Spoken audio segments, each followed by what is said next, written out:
டேய், அப்பா hair transplant பண்ணால் அழகாக இருப்பாங்களடா? டே, அந்த ஐடியாவை மட்டும் சொல்லிடாத, இல்லைன்னா பெரிய கலவரமாகி போயிடும். ஏன் நான் நல்ல பேர் வாங்கிடுவேன்னு பொறாமையா? நீ எல்லாம் ஒரு மதுரைக்காரன். சரி, போய் சொல்லிக்கோ. அப்பா, நீங்கள் ஹேர் டிரான்ஸ்பிளான்ட் பண்ணால் ரொம்ப அழகாக இருப்பீங்கப்பா.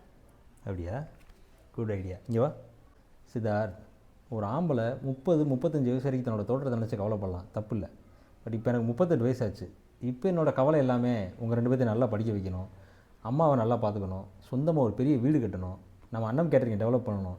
இதில் தான் திங்கிங்லேயே இருக்கேன். இப்போ நீங்கள் நினச்சா கடையில் போய் பார்லேஜி பிஸ்கட் வாங்கி சாப்பிட்றீங்க, எக்ஸல் சூப்பரில் தான் ஸ்கூலுக்கு போகிறீங்க.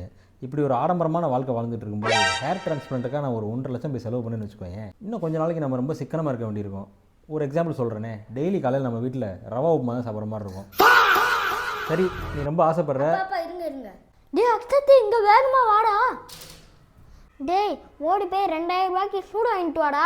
ஏன்டா 2000 ரூபாய்க்கு? பூடா. அப்பா, கொஞ்சம் கிழக்கு பார்க்க இல்லைங்க. என்ன செய்கிற? அவங்க மேலே ரொம்ப திருஷ்டியாக இருக்குது. இந்த ஹேர் டிரான்ஸ்பிளான்ட்டு? ஐயோ, இல்லை ஏற்கனவே அவங்க மேலே ரொம்ப திருஷ்டியாக இருக்குது. இல்லை ஹேர் டிரான்ஸ்பிளான்ட் வேலையா? ஐயோ. அப்புறம் ஹேர் டிரான்ஸ்பிளான்ட் மேட்ரு என்னாச்சு?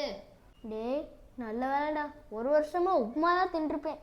பெரியவங்க சொன்னால் கேட்கணும். இது மாதிரி ஒரு மேட்ரில் தான் சிக்கி நான் 6 மாதமாக உப்புமா சாப்பிட்ருக்கேன். சரி, உப்புமாவில் இதுதான் தப்பிச்சிட்டே, பிறகு எதுக்கு இன்னும் டல்லாக இருக்க? அவர் என்னை உப்புமா சாப்பிட சொன்னது கூட நான் ஏற்றுக்க வேண்டாம். ஆனால் எக்ஸல் சூப்பரையும் பார்லேஜி பிஸ்கட்டையும் ஆடம்பர வாழ்க்கைன்னு சொன்னாங்களா, அதாண்ட என்னால் தாங்க முடியல.